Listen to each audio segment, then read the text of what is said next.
Hello Feminspire YouTube watchers, I'm Marlena, I'm a junior editor at Feminspire, and I'm really excited to get to talk to all of you today. Rhiannon, I thought your video yesterday was fantastic, and I love Jackie, and I had so much fun working on that article, and I'm really glad that it's getting the response that it's getting, because it's so important that these kinds of things are out there, and they're just not in so many spheres. That's one of the things I wanted to talk about today, though. I'm a feminist, and that word has a lot of negative connotations, and it tends to mean that people argue with me about things more often than they would if I didn't identify with this label. When I first started identifying with the label feminist, I was very much one of those people who was like, it's about equality, and like, I'm not one of those feminists or anything like that. This is something that's been on my mind a lot lately because I've been getting a lot of weird, random internet hate for various things I've said, and that's always fun. Yesterday I wrote a Tumblr post about misandry because someone asked about it and asked if I believe in it and think it's a legitimate thing and basically what my views are on it.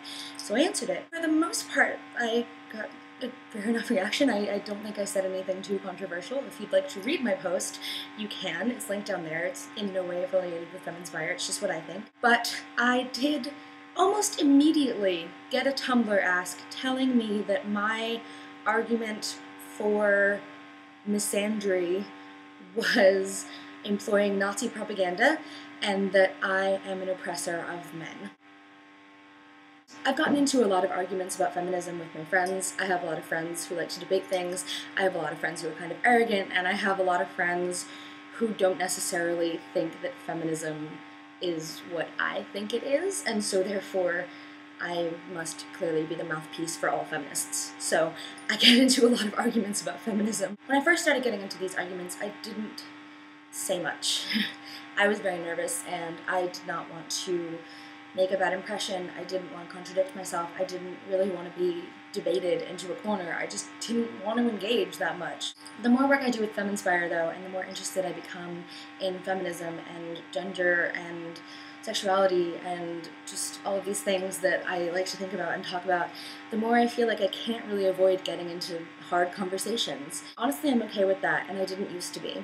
But now I feel like as long as we know each other, at least a little bit, and you're willing to be respectful and we can just have a civil conversation about something, and you're not going to personally insult me and compare my opinions to genocide, why not? Why not have a conversation about it? Obviously not everyone has to do this. You have absolutely no obligation to educate anyone about any of your beliefs. If someone says something shitty, are we allowed to swear on this channel?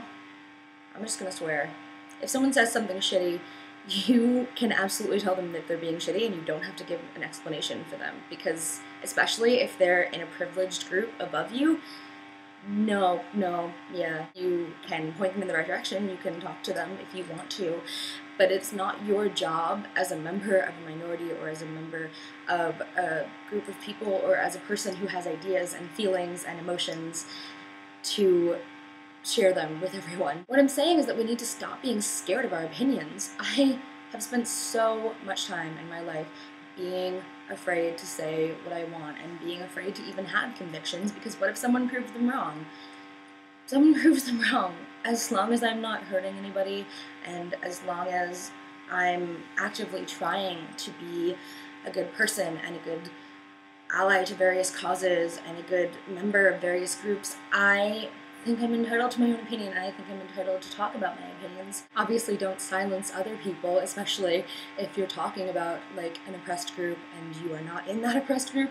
You should probably keep your opinions a little bit quieter than their opinions. But you're a person too, and don't be ashamed of the things that you believe. I think it's really important that Feminspire does provide a voice for women and does encourage women to share their stories and to share their opinions, and not everyone on the site has the same opinions. Shocking, I know. I think everyone on this stuff, and most of our commenters, honestly, carry themselves with a whole lot of grace and a whole lot of wisdom.